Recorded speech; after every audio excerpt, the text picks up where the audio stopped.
When my son rolled his eyes at me in that conference room and my daughter-in-law let out a short, sharp laugh, I didn't say a word. I just stood there in my old canvas jacket, the one with the frayed cuffs, holding my reading glasses in one hand like some confused old man who'd wandered into the wrong meeting. That's exactly what they wanted the mediator to see. A tired, foolish old man who couldn't tell the difference between a mortgage statement and a napkin. Then the attorney across the table looked up from the folder in front of him, and his face changed. All the color drained out of it, like someone had pulled a plug somewhere behind his eyes. His pen stopped moving. He looked at me, then at the name typed at the top of the settlement agreement, then back at me again. And he said, so quietly that at first I thought I'd imagined it, "Wait, Frank Delaney? The Frank Delaney?" Nobody in that room understood what those words meant. Not my son Michael, who was busy checking his phone under the table like this whole meeting was beneath him. Not his wife Renata, still smirking, already picturing the beach house she thought she'd won. They had no idea who I really was. Not yet. My name is Frank Delaney.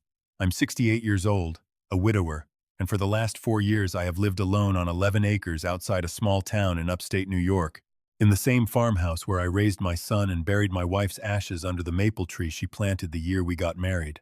If you're a father who's ever been made to feel small in his own family, or a mother who's watched her children turn on each other over money, I want you to stay with me on this one, because I think you'll understand exactly how I got to that conference room, and exactly what happened after that attorney said my name out loud. Tell me in the comments, neighbor, where you're tuning in from tonight and what time it is where you are, because it does my heart good to know who's sitting with me for this. It started 8 months ago, on a Tuesday morning that felt like every other Tuesday morning. I'd been a widower for going on 3 years by then. My wife Carol passed from a stroke, sudden and cruel, and after that the farmhouse got quiet in a way I never got used to. I kept the chickens. I kept her rose garden alive, mostly out of stubbornness, and I kept believing, foolishly maybe, that my son Michael still needed his old man around for something more than co-signing loans.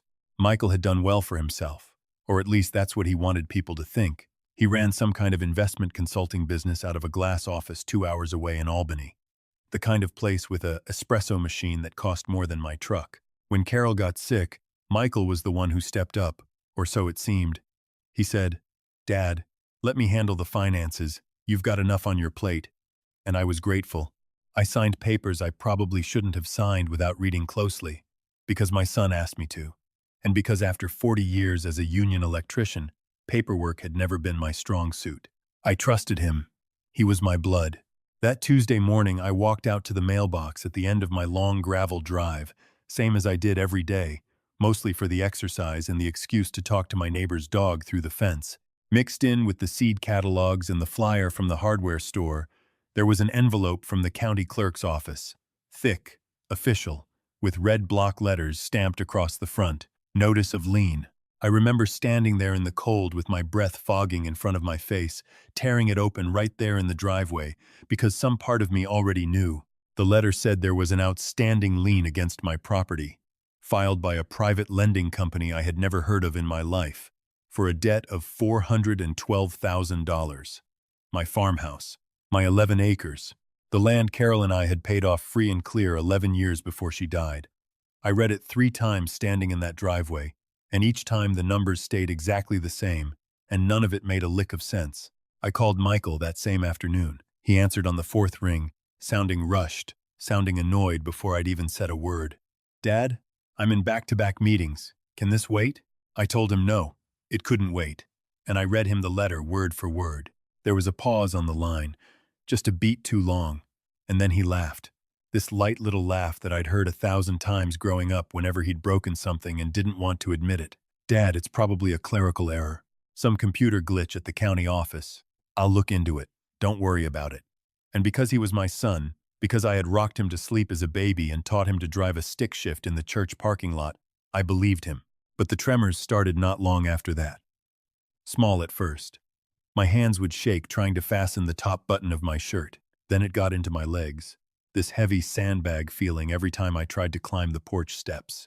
I'd wake up some mornings and the inside of my skull felt like it was stuffed with wet cotton, thoughts drifting in and dissolving before I could grab hold of them. I told myself it was grief, still working its way through me 2, 3 years late.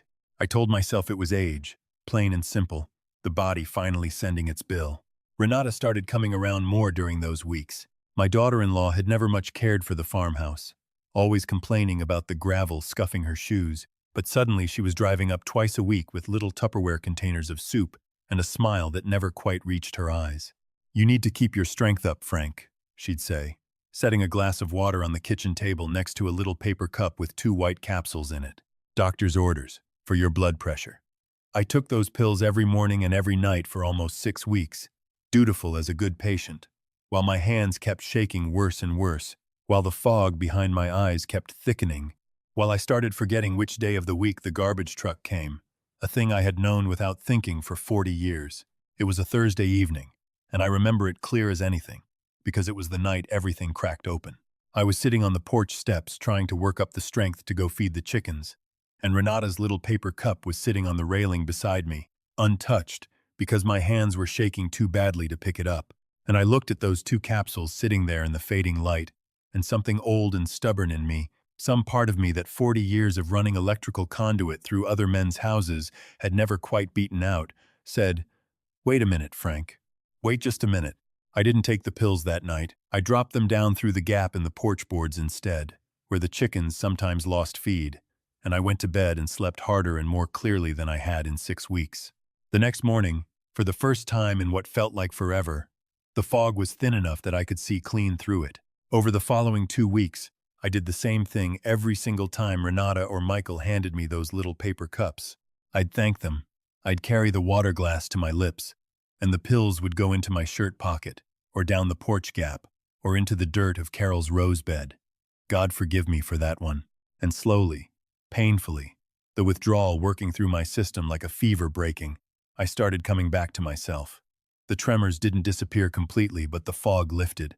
And once my mind was clear enough to actually think, I started noticing things I'd been too foggy to notice before. I noticed that Michael's visits had shifted, subtly, from checking on me to checking on paperwork. He'd bring folders now, thick ones, and ask me to sign things at the kitchen table while Renata distracted me with talk about the grandkids. I noticed that when I asked, gently, careful not to tip my hand, whatever happened with that lean notice, Michael's answer got vaguer every time, less about clerical errors and more about, "Let me handle it, Dad. You don't need to worry your head over legal things." So I decided if my son thought my head wasn't fit to worry over legal things, I would let him keep thinking that a while longer. I started performing. God forgive me. I became an actor in my own kitchen. I let my hands shake a little more dramatically than they needed to. I repeated myself at dinner, asked the same question about the weather twice within 10 minutes. Let my eyes go soft and distant when Michael talked about business, like I couldn't quite follow. Meanwhile, at night, alone in that farmhouse with the lights off so nobody driving past could see me awake, I was going through every drawer, every filing cabinet, every shoebox in the back of my closet, looking for anything that would explain a $412,000 lien on land I owned free and clear. It took me 9 days of quiet searching to find the folder hidden behind the false back of Carol's old sewing cabinet, a place Michael wouldn't have thought to look because he never once, in 40 years, showed the slightest interest in his mother's sewing. Inside was a power of attorney document, dated 14 months earlier, my signature at the bottom, a signature I did not remember writing, on a day I could not account for. There were bank statements from an account I'd never opened, funneling money out in wire transfers to something called Blackridge Capital Partners. There were loan documents using my farmhouse as collateral, again with my signature. Again a signature that looked close enough to fool a bank teller but wrong enough, in the curl of the F, to make my stomach drop, because I have signed my own name every single day of my life and I know my own hand. My son and his wife had borrowed against my home, forged my signature to do it, and used the money to prop up some kind of investment scheme that had apparently gone very, very wrong. I sat at that kitchen table until 3 in the morning with those papers spread out in front of me, and I felt something I hadn't felt in a long time. Not grief, not confusion, but a cold, clear, focused anger, the kind that doesn't shout, the kind that plans. Because here's the thing about me that Michael had forgotten, or maybe had never fully understood in the first place, distracted, as he'd always been by his own ambitions. Before I spent 31 years running electrical crews and eventually owning my own contracting company, before Carol and I bought this farmhouse, I spent 6 years as an investigator for the New York State Department of Financial Services, chasing down exactly this kind of fraud Exactly this kind of shell company laundering money through elderly homeowners' equity. I had walked away from that career young, for Carol, for the quieter life she wanted, and I had never once mentioned it to my son, because it never seemed to matter. Michael grew up thinking his father wired houses for a living, and nothing more. He had no idea the man he'd forged a power of attorney against used to testify in front of grand juries. The following week, Renata showed up with a new folder and a new tone. Colder. Sharper around the edges. She sat across from me at the kitchen table, and instead of soup, she brought a single document. "Frank, we're worried about you," she said, and I let my hand tremble around my coffee cup, exactly the way it had been trembling for real just 2 weeks before. "The doctors think, given everything, given your memory lately, it might be time to think about your living situation, somewhere with support. And in the meantime, to protect the estate, we just need you to sign over management of your accounts to Michael. Just temporarily." Temporarily. I looked at that word sitting on the page and I thought about the wire transfers to Blackridge Capital, $400,000 deep and climbing, and I thought about how temporary things have a way of becoming permanent once the ink is dry. I signed it. God help me. I signed it, right there in front of her, my hand shaking just enough to look convincing, my eyes soft and confused, and inside my chest my heart was steady as a stone, because I had already, 3 days earlier, driven myself quietly to a lawyer's office 2 towns over, a man named Arthur Chen who I'd worked with years back on a fraud case, and I had already filed, sealed and confidential, a formal request for an independent capacity evaluation and a temporary restraining order freezing any further transfers out of my accounts, effective the moment it was served. Michael and Renata just didn't know it existed yet. 3 weeks later, everything came to a head at once, the way these things always do, all the pressure finally finding its crack. I got a call from Arthur telling me the shadow lender behind Blackridge Capital, the actual money behind Michael's collapsed investment scheme, was a group under active federal investigation, the kind of people who did not forgive missed payments with polite letters. Michael, it turned out, hadn't just borrowed against my house. He'd personally guaranteed the debt with the farmhouse as collateral, because his own credit was already stretched to nothing. And now that the fund had failed, the actual owners of that money were 3 weeks from foreclosing. Not through the courts, but through men who did not need courts. That same week, Renata filed an emergency petition in county court to have me declared legally incompetent, using the trembling hands and confused conversations she and Michael had spent 2 months carefully documenting, using a compliant local doctor's letter, using every single performance I'd given them at that kitchen table and turning it into sworn testimony. The hearing was set for the following Tuesday. If it went through, guardianship of my entire estate would transfer to Michael, and with it, apparently, whatever was left of his ability to sign my farmhouse away completely to whoever came asking. I was not afraid of that hearing. I had been waiting for it. I showed up to the courthouse that Tuesday morning in my oldest canvas work jacket, the frayed cuffs I hadn't bothered mending, my reading glasses in my shirt pocket, looking every bit the confused old farmer they'd built their whole case around. Michael wouldn't meet my eyes in the hallway. Renata gave me a smile like she was already sorry for me, already picturing herself the gracious daughter-in-law taking care of poor addled Frank. I sat where my own attorney told me to sit, and I let the county's appointed doctor read out his assessment of my significant cognitive decline, and I let the judge nod along, and I said nothing, because Arthur had told me, "Wait, Frank, let them finish talking first." When it came time for my side to respond, Arthur didn't call a character witness or a family friend. He called Special Agent Patricia Ruiz of the FBI's Financial Crimes Division, who walked into that courtroom with a folder 3 inches thick, and who explained, in flat, careful, procedural language, that an 18-month federal investigation into Blackridge Capital Partners and its shadow lending network had, 3 days earlier, resulted in a sealed indictment naming Michael Delaney as a co-conspirator in a wire fraud and elder financial exploitation scheme, and that the power of attorney and loan documents bearing Frank Delaney's signature had already been confirmed by an independent forensic document examiner to be forged. I watched my son's face go the color of old dishwater. I watched Renata's hand fly to her mouth. And then the judge, a woman named Eleanor Voss, looked up from the file in front of her, looked directly at me sitting there in my frayed canvas jacket with my hands finally, genuinely, steady in my lap, and she went very quiet for a moment. Then she said, almost to herself, "Frank Delaney, you testified in the Merriweather case. 1991. I was a second-year law student sitting in that gallery. I have never forgotten your testimony. She looked at the courtroom, at the attorney representing my son who had gone pale enough to match the wall behind him, and she said, "This court is not looking at an incompetent man. I don't know what you all thought you were dealing with, but I would suggest you rethink it immediately." The room went so quiet I could hear the air conditioning humming in the vents. Michael was arrested before he left the building that afternoon. Renata was named in a related civil complaint within the month. Once the forensic accountants finished tracing where the loan money had actually gone, and it turned out precious little of it had gone toward saving any investment fund at all. A good portion had gone toward a lake house in the Adirondacks that Renata had shown off on her social media for the better part of a year, always with the farmhouse conveniently absent from any of the photographs. I sat in that conference room 3 weeks later, the one I told you about at the start of all this, because even with an indictment hanging over my son's head, there were still settlement negotiations to be had, still questions of what remained of the estate and who owed what to whom. Michael had insisted on being there in person, maybe out of some last flicker of pride, maybe because his lawyer told him it would look better.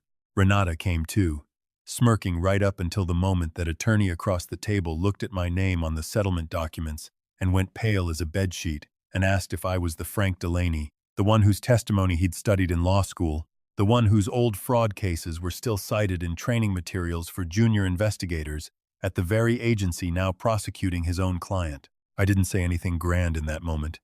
I just nodded, once, and I said, "I used to chase men who did exactly what you're accused of doing to old folks like me. Funny thing. Life."